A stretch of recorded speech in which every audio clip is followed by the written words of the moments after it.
bagamba nti okutambula kulaba. Naye Uganda nsingagga erimu ebyewuunyisa ntoko by'omanyi ne by'obadde tonnazuula. Omuzungu kyava agituuma ekkula lya Afrika.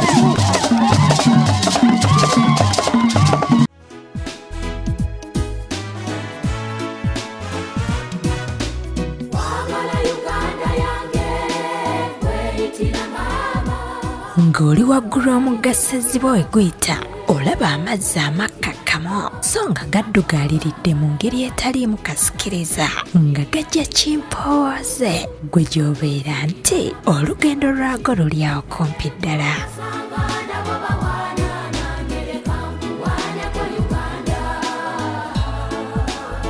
Wabula Kinyana Mpindi ne wooyimiridde amazzi gatabuka ne galumba omulundi gumu ng'amawendule.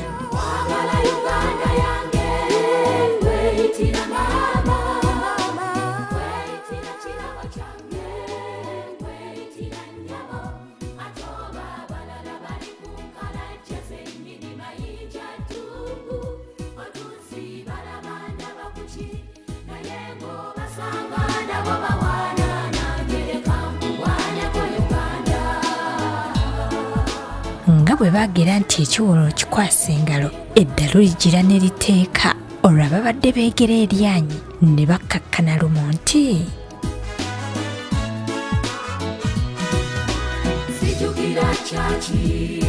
ne bakwata mu ddemeezi mbwa nti ebyabatumiddwa tebannabituukako.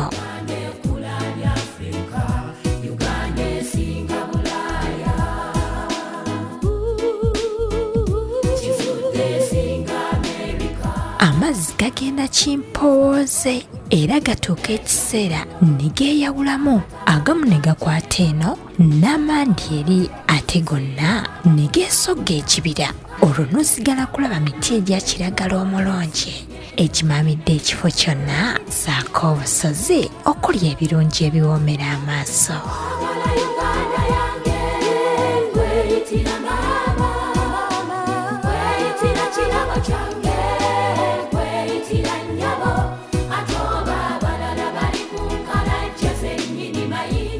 Naye ate ku nzivuunuko y'akasozi kali we wali abalungi abatulinze tulyeko nabo ekyeggulo.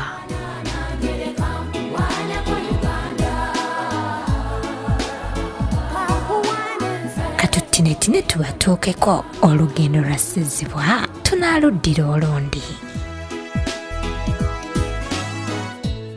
Wano ku Bukedde TV tusazeewo okugikulambuza okuva ku nsalo okutuuka ku nsalo mu ggulire lye tutuumye Uganda zaabu.